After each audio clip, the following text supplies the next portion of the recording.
Food. We all need it, we all love it. Whether it's a sensory culinary experience or just refueling to get you through your day, food is an essential factor in all our lives.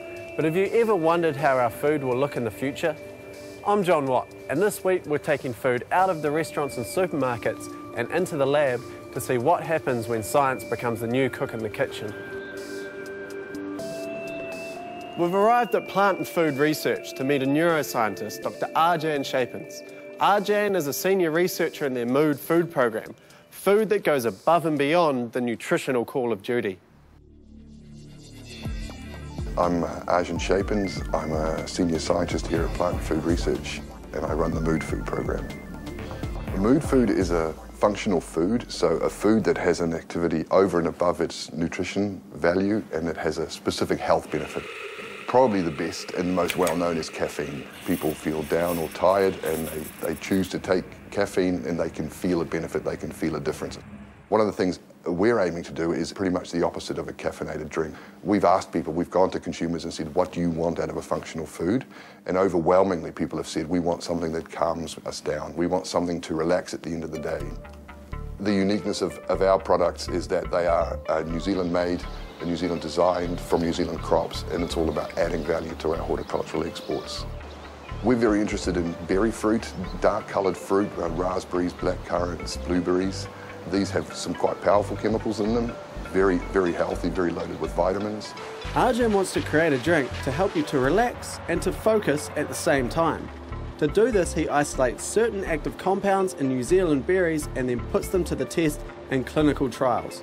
But the challenge Arjan faces is, how do you measure a person's stress levels and their concentration levels at the same time?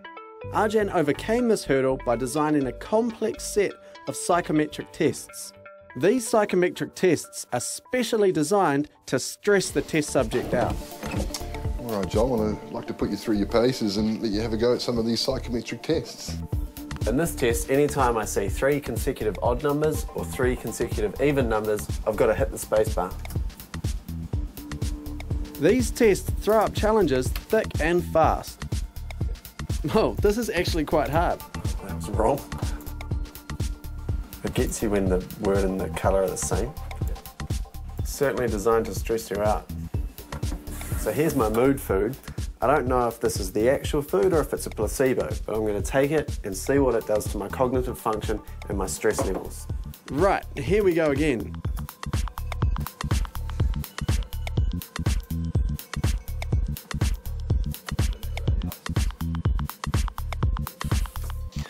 All right, John, how did you go? No, it was intense. I did feel less stressed the second time around.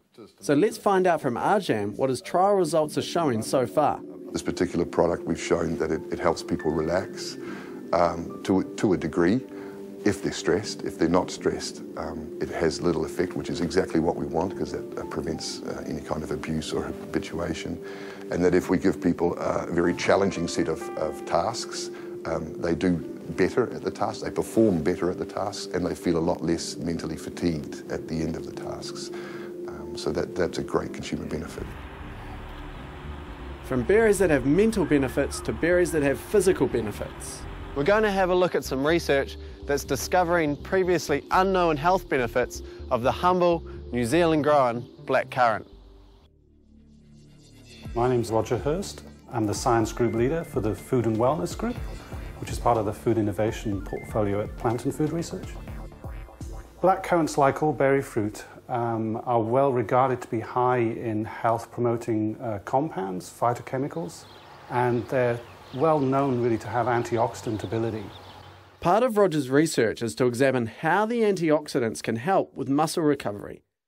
I'm going to drink the blackcurrant juice and then undergo 2 types of exercise. The first is squats. This is designed to put stress on my body and create long-term muscle damage, the sort that makes your muscles feel sore for days. I can feel a sweat already. I'm not quite sure that nanoparticle research has quite prepared me for this. Am I turning red? Because this is hard. Next, I undergo a rowing exercise, which creates oxidative stress, which means free radicals enter my body through oxygenation, outnumbering the antioxidants in my system, causing cell damage. Straight after the exercise, I'm off for a blood test, which looks for markers of the oxidative stress and indicators of how serious the muscle damage was. And no, that didn't hurt a bit. Now we've got your sample and we'll pop this in the centrifuge. The principle of a centrifuge is to separate heavier and lighter components. So it's sitting in a rotor that's angled outwards and spun at high speed, and the process of that will push down the heavier particles and the lighter areas will stay up. My plasma is being tested to determine how effective the blackcurrant compounds are at preventing muscle damage and oxidative cell damage. We look at plasma as this is where the compounds are located. We were surprised by the data, honestly. It's quite exciting. We got a very positive result for the study that we did with blackcurrant. The evidence indicates that consuming the blackcurrant in those situations gave a two-pronged benefit. One was controlling the oxidative stress mediated by the exercise. The other was reducing the muscle damage that occurred. It was minor muscle damage, but it was reduced. And the other one was assisting the natural immune and inflammation responses that occur through exercise. But that's not all. Roger's also looking at the very real benefits that these magical berries may have for asthma sufferers. We've chosen asthma as an inappropriate inflammation condition because it's quite nicely defined. Asthma is an allergy type situation, so in a sense, this sort of work could easily indicate that it's applicable to other types of allergies. We think that there is potential in the future that we could create foods that consumers could have for people that suffer from asthma that will assist and alleviate some of the symptoms of asthma and help them with their normal treatments, the drugs that they receive from the pharmacist. I'm an asthmatic myself, but hopefully in the future I'll be able to drink some of this and use less of this. And that's a good prospect. It has long been known that milk is a wonderful, nutritious food. Mother's milk is our first food source as a baby, and after this great start, most of us continue to drink milk for the rest of our lives.